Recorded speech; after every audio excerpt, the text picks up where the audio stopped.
Bonjour et bienvenue sur TV Land, votre télévision locale. Dans l'édition de ce vendredi 7 août, nous prendrons tout d'abord la direction de Souston pour vivre la soirée d'ouverture des férias. Puis nous ferons un saut dans le temps, tout d'abord dans les années 80 pour partir beaucoup plus loin dans les années moyenâgeuses avec des spectacles d'un autre temps. Nous vous présenterons dans cette édition le métier de peintre en bâtiment avant de clôturer ce journal par un moment rare. Une entrevue que nous avons eue avec Patrick Sébastien lors de son passage à Souston. Depuis le 5 août, les clés ont été remises aux jeunes Soustonnais. Fête, musique, manège, les rues s'apprêtent à vivre 5 jours de feria haute en couleurs. Retour sur cette ouverture. Mercredi dernier a débuté les fêtes de Souston avec la présentation des 16 équipes de trottinettes et de ses 96 enfants, suivi d'une acclamation pour les champions de France de rugby avant de remettre honorablement les clés de la ville aux 29 jeunes de la classe. Selon la légende qui se passe par chez nous, c'est eux qui ont la responsabilité des fêtes pendant ces 5 jours. Et donc le maire leur jette symboliquement les clés de la ville. Et puis après, c'est à eux de voir.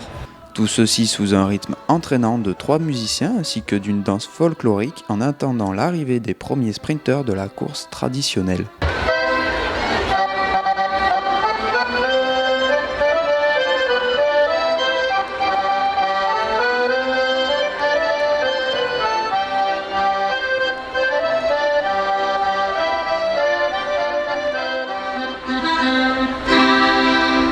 Ce qu'on a voulu mettre cette année, c'est un peu de musique vivante parce que les autres années, on était avec des sonos et vous avez vu que ça a marché. Alors les cas de Tunks, ce groupe des échassiers qui est dans les arènes aussi, ça c'est pour le clin d'œil qu'on fait aux touristes qui viennent chez nous. Et puis ça arrivé entre les haies des échassiers, c'est quelque chose d'exceptionnel pour les coureurs. On commence par faire le sport, maintenant on va faire la fête quoi. 5 jours de fête, 5 jours d'animation, 5 jours pour voir la ville de Souston en bleu et blanc. Je vais leur dire simplement que les images qu'ils vont voir, c'est une petite partie de ce qui se passe pendant les fêtes et que la meilleure façon de connaître les fêtes de Souston, c'est d'y venir. Un one-man show humoristique, un groupe mythique, tel était le cadeau offert aux Castésiens pour la soirée de clôture. Alors, direction Casse-Tête pour un bon moment de détente. Samedi 1er août, face à l'espace culturel de Casse-Tête, le public est venu nombreux pour voir un groupe mythique des années 80. Mais en première partie, ils ont d'abord ri avec l'humoriste Anthony Joubert, découvert à Incroyable Talent en 2008 avec son sketch La Première fois. Ça a été un grand bonheur et ça rentrait comme dans l'histoire. Alors, d'abord, le sketch sur La Première fois, il date de 2008, c'était à La France un incroyable talent. Et j'ai mis, on va dire, ce personnage de l'amour sur scène avec une chanson débile, croyant faire rire mes potes. Mais bon, j'ai fait rire un peu plus que mes potes, voilà, j'ai fait rire un peu toute la France. Et je suis content, on a fait 5 millions de vues sur le web. Et puis depuis, oui, c'est devenu mon sketch phare. Pendant une trentaine de minutes, il a accroché le public avec un one-man show détonnant. C'est l'histoire d'un jeune que son père met dehors, que sa copine quitte parce qu'il veut devenir humoriste. Je monte jusqu'à Paris. Je rencontre un producteur qui, je pense, va me faire percer. Finalement, c'est tout le contraire. Je fais des plans galères. Mais ça fait partie de la vie, quoi. Je pense que ce soir, ça risque d'être compliqué aussi parce que les gens ne viennent pas me voir forcément. Donc je me dis à quoi je vais m'attendre. Mais c'est ça aussi le côté excitant du truc. On ne sait pas à quoi s'attendre. Avant toute chose, mon spectacle... je pense que la phase de mon spectacle, c'est aller au bout de vos rêves. Voilà. Je pense qu'on n'a qu'une vie. Si on ne fait pas les choses qu'on aime, qu'est-ce qu'on fait, quoi ? On va s'emmerder, quoi, toute notre vie. Et puis on va mourir sans avoir profité. J'ai envie de vivre de ce que j'aime, vivre de ma passion, et tant que possible, quoi. Profiter de la vie en vivant sa passion. Depuis 50 ans, ce groupe français régale le public avec ses titres phares. Aurez-vous deviné ? Oui, les Gold. Gold, le groupe Gold. Oui, Gold. Alors, il y a Capitaine abandonné, plus près des étoiles. Après, il y a quoi Calicoba. Ville de Lumière, par exemple. On adore. Oui, c'est culte, oui, c'est les années 80, c'est nos générations, on va dire.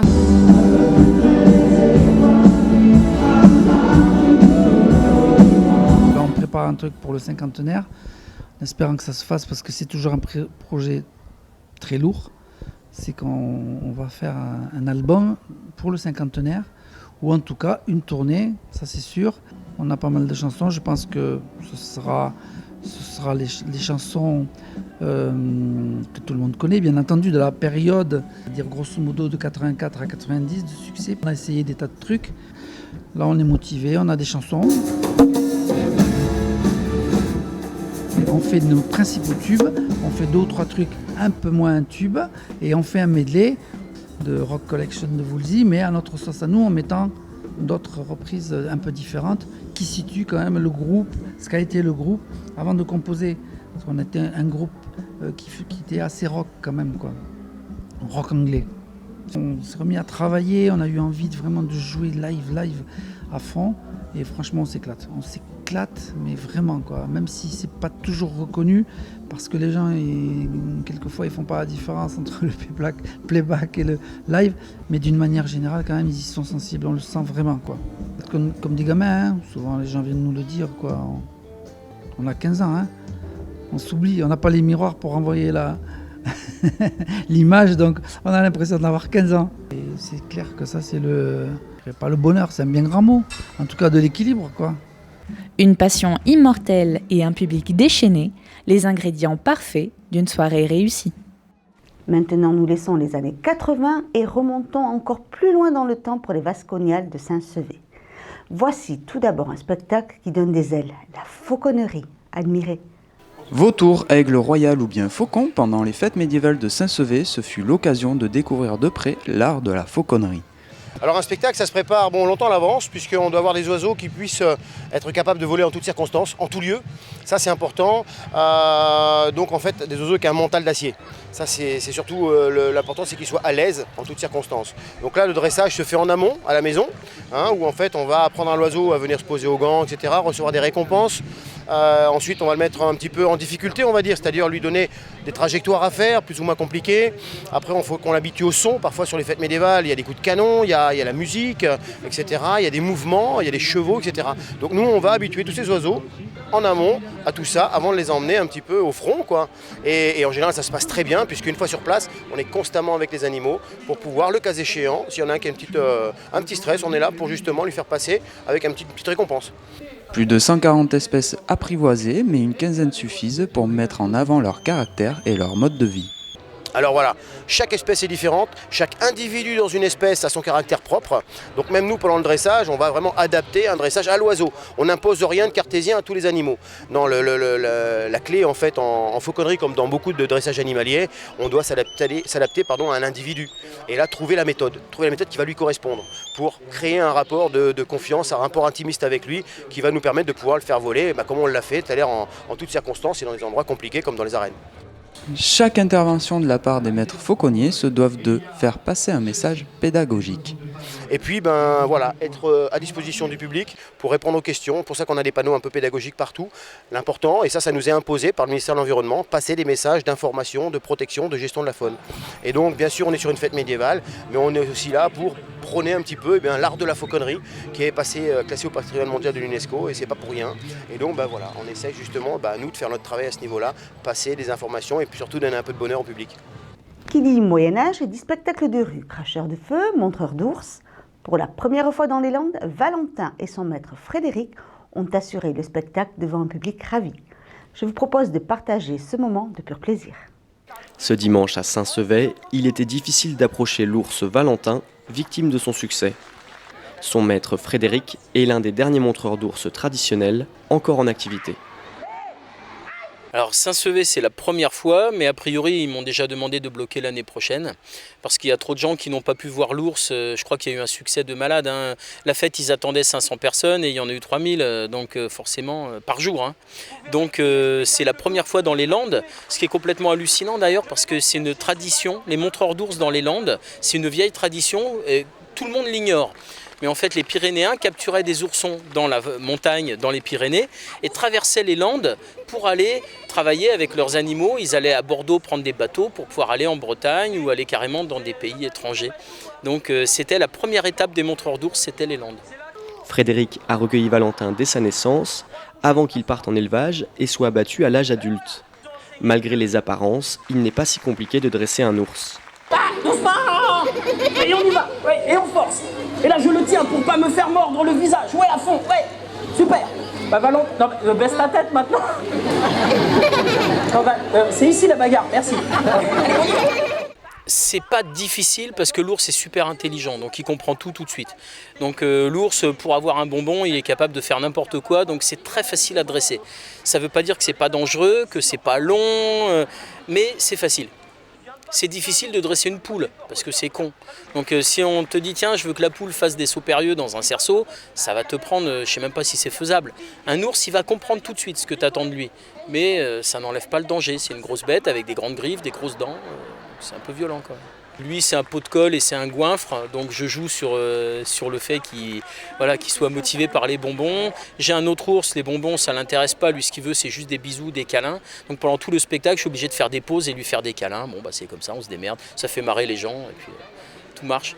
Allez, Valentin, attaque papa. Allez, il arrive. Ah, doucement. Allez, on y va. Mais alors là, Valentin, j'ai l'impression de danser un slow avec ma grand-mère là. Valentin, on ira où tu voudras quand tu voudras. Et l'on s'aimera encore. Hey, hey, Valentin, tu me mords. Aïe. Valentin, stop. Les fans de Valentin pourront le revoir l'an prochain au Vascognal, mais également dans le prochain film Chocolat avec Omar Sy. Et voilà. Poursuivons notre découverte des Vascognales de Saint-Sevé avec un spectacle hippique proposé par la troupe Aventure au galop. Pendant plus d'1 heure, le public a pu admirer de belles figures équestres et rester dans l'univers médiéval avec un tournoi chevaleresque. Munissez-vous de votre plus beau casque, le spectacle va commencer. Sous les clameurs de la foule, les premiers cavaliers entrent en piste. L'occasion pour la troupe Aventure au galop de briller en effectuant quelques figures à cheval.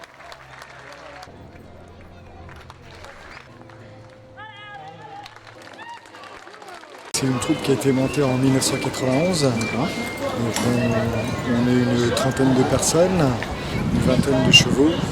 Et puis on participe à des spectacles historiques comme ici les Vascognales, ou bien des foires équestres ou d'autres manifestations dans lesquelles on produit nos spectacles équestres. C'est ensuite le tour du dressage, une démonstration qui en impressionne certains. C'est des très bons dresseurs pour arriver à ce spectacle-là, puisqu'on ne prend pas le premier cheval qu'on trouve et on monte pas dessus d'un coup. Il faut plein d'entraînement pour arriver à cet exercice-là. En effet, cette activité nécessite une certaine technique. Suivant le caractère du cheval, ses aptitudes physiques, on va les destiner à telle ou telle activité. Il y aura des chevaux qui vont faire plutôt le dressage de haute école, les chevaux qu'on voit faire les hautes figures de dressage, et d'autres chevaux qui vont être plus dans l'action, la voltige, la cascade. Arrive le moment que tous attendent, les cavaliers médiévaux qui s'affrontent dans un concours relevé. Les cavaliers rivalisent d'adresse pour passer leur lance à l'intérieur de l'anneau ou pour toucher la cible. Les autres épreuves consistent à planter une lance dans un tronc d'arbre et une hache dans un bouclier. D'un côté les chevaliers de Saint-Sevé, de l'autre ceux de Dax. Forcément, chacun a son favori. Ben oui, celui de Saint-Sevé, donc c'était Laurent, je crois qu'il s'appelle, je me rappelle plus trop. Mais donc c'était la vedette de tous les Saint-Sévérins, donc c'est normal. Et bien sûr c'est lui qui a gagné le tournoi, donc oui il était fort. Il y avait celui de Dax, je sais plus trop comment il s'appelait, donc il fallait qu'on dise où parce qu'on l'aimait pas. C'était un très beau spectacle. Vient maintenant le temps des joutes entre cavaliers, les lances volent en éclats.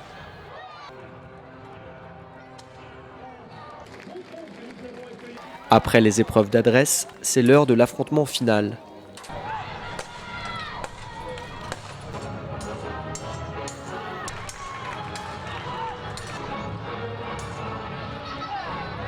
En quelques coups d'épée, le chevalier de Saint-Sevé triomphe. Le chevalier de Dax est gracié et tous peuvent donc entamer un tour d'honneur devant des Saint-Sévérins ravis. Maintenant, nous allons quitter les fêtes pour revenir à notre série Beau Travail. Aujourd'hui au programme, le métier de peintre en bâtiment.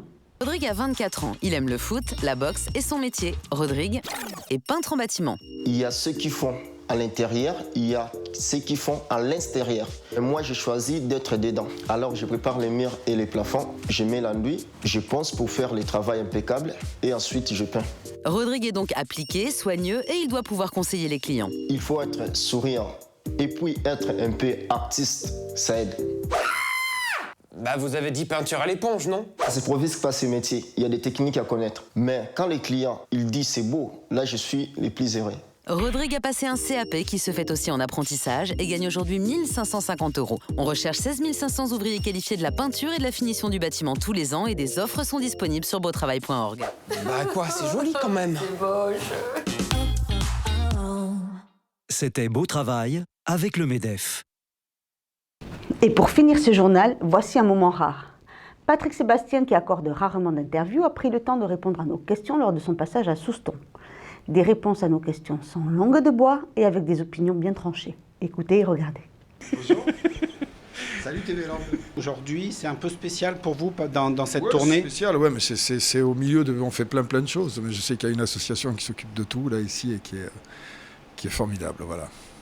Et justement, vous avez tenu à supporter cette association parce que... C'est-à-dire que nous, on propose des spectacles à droite, à gauche. Il se trouve que c'est cette association-là. Moi, je ne fais pas beaucoup de choses pour les associations parce que je suis parrain moi-même d'une seule association qui s'appelle Enfance et Partage et qui protège les enfants. Parce que pour moi, c'est formidable. Mais ça m'arrive de temps en temps. Ouais. Je fais un spectacle comme les autres, mais avec cette valeur ajoutée. Vous êtes rugbyman, ils sont rugbyman, ça aide dans le dialogue ou c'est un hasard? C'est une école complètement différente. Je suis rugbyman, j'étais il y a très très longtemps, maintenant ça ne m'intéresse plus, parce que c'est plus du rugby maintenant, c'est autre chose. C'est plus tout le même sport. Mais celui que j'ai connu, qui était chaleureux, qui était solidaire, qui marquait des valeurs pour vous apprendre à vivre après, ouais, celui-là, oui, bien sûr. Et justement, ça ne vous intéresse pas, là, vous êtes dans une région de rugby, de vous investir comme vous aviez pu à Brive, mais à petit niveau? Ah non, plus jamais, plus jamais. J'étais heureux, on a été champion d'Europe, tout ça, mais c'est devenu complètement autre chose. Hein. C'est devenu du spectacle, alors c'est très bien. C'est celui qui a le plus de sous, etc. C'est très bien que ça devienne du spectacle, mais à condition que ça soit un spectacle. Le problème, c'est que c'est pas un spectacle aujourd'hui. J'ai regardé la demi et la finale, parce que je regarde les matchs, je me fais chier, parce que comme tout le monde, on s'emmerde. Donc j'enregistre ça et je le passe en une demi-heure pour éviter... Ça devient compliqué à un point, je me demande si un jour les arbitres vont arriver à comprendre ce qu'ils arbitrent, tu vois. Non, mais je suis pas nostalgique du rugby d'avant, je suis nostalgique des valeurs, c'est tout. C'est-à-dire que ce que font les nouveaux présidents de clubs qui sont des chefs d'entreprise, ils s'achètent des danseuses, ils mettent beaucoup d'argent, c'est bien, il faut venir les meilleurs joueurs du monde, mais il faut que ça reste un spectacle. Je préfère regarder le Barça ou le Paris Saint-Germain, il se passe des trucs au moins. Là, il se passe pas grand-chose, c'est ça qui est chiant. Au niveau des petits clubs, c'est plus intéressant. Voilà, parce que nous, ici, il y a un petit club qui a des grandes valeurs, qui est les Tyros, dont vous avez entendu parler. Donc, justement, c'était un peu cette idée de se dire des clubs comme Tyros. Une fois, ici, des petits clubs, ici. Et puis, surtout, ça a été des grands fournisseurs de joueurs. Tyros a fourni beaucoup de joueurs à l'équipe de France, des grands joueurs de grande valeur, des copains. Hier soir, j'étais à Lourdes, j'étais avec Jean-Pierre Garuet, c'est l'époque d'avant. Mais c'est vrai qu'il y a plein de petits clubs. Je me rappelle encore à l'époque, quand j'étais président, où Saint-Paul-les-Dax était encore en première division. C'est pas si loin que ça. Hein. J'ai vu l'équipe de France de rugby l'année dernière, putain, c'était bien. Hein. Oh, la Canadienne, là. Bon, une Canadienne, elle est belle, elle court vite, elle met des pénalités de 40 mètres en coin. Attends. Non, mais moi, je me suis régalé. L'année dernière, j'ai regardé le mondial de rugby féminin. Je me suis 10 fois plus régalé que pour les mecs. Hein. C'est comme le foot. Je me régale plus à regarder. Ah ouais. Ça joue en plus, ça joue vraiment. Ouais. Ah ben là aujourd'hui, ils sont dans des schémas de jeu. C'est-à-dire qu'il faut aller là, ils vont là. Ils pourraient les télécommander avec des jeux vidéo. Il va falloir qu'ils se posent des questions parce que effectivement, c'est devenu un spectacle, puisqu'on paye les gens très très cher, mais il faut que ça soit un spectacle. Il faut que ça soit... Je disais, le Barça, que tu vois le Barça jouer, c'est du spectacle. Les mecs, ils la méritent, la thune. Hein. Ils ne s'économisent pas, ils courent tout le long, ils ont du talent, Là, chez nous... Et puis au niveau des valeurs, on n'a pas de leçon à donner aujourd'hui à aucun sport. Moi, je connais un peu tu sais, c'est symptomatique. Moi, quand j'invite des sportifs dans le cabaret, je crois que les sportifs qui ont le plus refusé de venir, c'est les rugbyman. Ah ouais. Ouais. Et moi, j'ai vu les handballeurs, qui sont quand même des bombes. C'est quand même des mecs qui ont prouvé, qui ont été champions, etc., plusieurs fois. J'ai eu Karabatic, j'ai eu Onesta, j'ai eu tous ces mecs-là en parfaite humilité. J'ai eu des patineurs, j'ai eu Justine Hénin, j'ai eu les rugbyman. Pour les avoir, faut te brosser, quoi. Ça prouve un truc aussi. Ça prouve qu'ils sont pas, à part les vieux de la vieille, Imanol, tu vois, ou Imanol que j'ai fait venir, tu vois, des mecs comme ça qui ont encore cet esprit-là. Il y a des vraies questions à se poser. S'il y avait des résultats, il n'y aurait pas de questions à se poser. Mais il faut qu'il y ait des résultats maintenant. Les nôtres, ils sont particuliers. Hein. Et puis surtout, donner des leçons de valeur, les valeurs, elles y sont plus vraiment. Hein. Plus vraiment. Je ne sais pas ce que ça donnera. De toute façon, la Coupe du Monde, c'est un tournoi de 4 équipes. Ils peuvent très bien être champions. Moi, en plus, Philippe, c'est mon copain. Ouais. Philippe Saint-André, c'est mon pote. Ça me ferait plaisir pour eux, tu vois. Mais on va rester avec nos souvenirs parce que c'était vachement bien. Moi, je sais que le souvenir de la Coupe d'Europe, c'est un souvenir formidable. Moi, j'étais 4 ans président, on a fait 4 finales. C'était une équipe de potes, on était dans le semi-professionnalisme encore, on s'est amusé, mais vraiment, et on a tout fait à l'affect. Et c'est pour ça que ça a marché. C'est pour ça que ça laisse des souvenirs encore plus hauts. Là, je me rappelle même plus qui a été champion, là. Et j'ai regardé le match et j'ai suivi toute la saison. C'est qui le champion cette année ? C'est Stade Français, oui, c'est ça. Mais un match chiant, ça aurait pu être Toulon, ça aurait pu être Clermont, ça aurait pu être Toulouse. C'est chiant, je m'emmerde. Et je suis pas le seul, hein. Je suis pas le seul, on s'emmerde. Mêlée qui tombe 14 fois, mêlée, pénalité, touche, mêlée, machin. On va faire un petit tas au milieu, on se marche dessus, on retombe au milieu. Ça vous sert le passé pour faire des spectacles enchaînés tous les jours comme ça ? Ouais, bien sûr. Je fais pas du tout de sport. Je bois des cafés, je fume une cigarette, je fais pas de sport, mais ce qu'on fait sur scène, mais bien sûr. Mais moi, j'ai besoin de faire des milliers de choses en même temps, quoi. Et puis ça va, j'ai 60 piges, c'est derrière, quoi. Alors la télé, les galas, les bouquins, je viens de finir un bouquin, un album, etc. C'est un moyen d'être vivant, quoi. Oui, justement, parce que moi, je suis impressionné par tout ce que vous faites et vous pourriez vous contenter d'une chose ou deux. Quand je fais rien, je m'emmerde. C'est ça surtout. C'est-à-dire que là, je ne suis pas obligé de faire des galas pour vivre. J'ai de quoi vivre normalement, parce qu'en plus, je n'ai pas des gros besoins. Mon plaisir, c'est d'écrire surtout. Donc, je pourrais me passer de tout ça, mais j'en ai besoin humainement, quoi. J'ai besoin de rencontrer des gens, et puis j'ai surtout besoin de venir de toucher le milieu d'où je viens, quoi. Le milieu de là-haut me fait chier, je peux pas les voir. Je te dis franchement, c'est pas mon monde. C'est pas mon monde parce que c'est une saloperie par jour et j'ai pas été éduqué comme ça, quoi. De toute façon, ça se voit bien, vous n'êtes pas accepté par ce monde-là. Pas du tout. Mais tu sais, je suis symbolique de ce qui se passe dans le pays. C'est-à-dire que de la même manière qu'ils ne m'acceptent pas moi, ils n'acceptent pas toute une catégorie de gens en considérant qu'ils leur sont supérieurs. Moi, je suis un humaniste. C'est-à-dire que je considère qu'il n'y a pas une seule personne qui m'est ou inférieure ou supérieure. Mais eux, là-haut, ils sont persuadés que ton chagrin d'amour est moins beau que le leur. C'est le même, hein. Et donc, je ne peux pas m'entendre avec ces gens-là. C'est pas possible. Et cette cassure-là, à l'époque, ils parlaient de fracture sociale. Là, c'est une fracture humaniste. Il y a une catégorie de gens qui ont décidé qu'ils étaient plus beaux, plus intelligents, ce qui n'est pas vrai du tout d'ailleurs, que les autres. Et au nom de ça, ils les méprisent. Moi, je suis un peu le symbole de ça. Mais c'est pas grave. On n'y change rien, c'est comme ça. Et pour vous, vous continuerez à faire des scènes parce que c'est quand même fatigant. C'est fatigant, mais c'est un partage. Moi, j'ai besoin de ça. J'ai besoin de partager avec les gens. Tu vois, le spectacle, c'est pas je monte sur scène et regardez comme j'ai du talent. C'est pas ça. C'est partager avec les gens. Je leur apporte des trucs, je les fais participer, je leur apporte des trucs et en échange, ils m'apportent des trucs à moi. C'est un échange. C'est ça ma conception. Moi, ça a toujours été ça ma conception du spectacle. C'est pas je me mets devant et regardez. On va partager des choses. Je vais vous donner des choses, vous allez me les renvoyer. Et puis que tout le monde part content, ils partent contents, et je suis content, et moi je pars content. Tu sais, on parle, c'est qui on parle ? C'est les médias. C'est une saloperie ce truc-là. C'est depuis qu'il y a cet Internet qui prend n'importe... C'est pour ça que je parle avec vous, mais je ne parle pas avec les journalistes, parce qu'on te prend une phrase, on la sort du contexte, on te fait dire n'importe quoi, on te met l'image qu'on veut. Moi je sais qui je suis, je n'ai pas besoin qu'ils m'expliquent ce que je suis. Et puis l'image, je m'en fous. Ce qui m'intéresse, c'est le contact avec les gens. Je vis au présent, moi, mais vraiment au présent. C'est-à-dire que le moment intéressant, c'est celui qu'on est en train de vivre là. Au niveau de l'avenir, à l'âge que j'ai, je peux claquer dans 5 minutes. Et le passé, je ne peux pas le changer. Donc, c'est un peu le mot de fin du bouquin que je suis en train d'écrire en ce moment. Et je me fous des jugements, mais complètement. Ce qui m'intéresse, c'est ce que je vis tous les jours avec les gens que je croise, et c'est des gens complètement différents. Ça va du président de la République au pochetron mais qui pour moi ont la même valeur, humainement. Et donc ça m'enrichit vachement.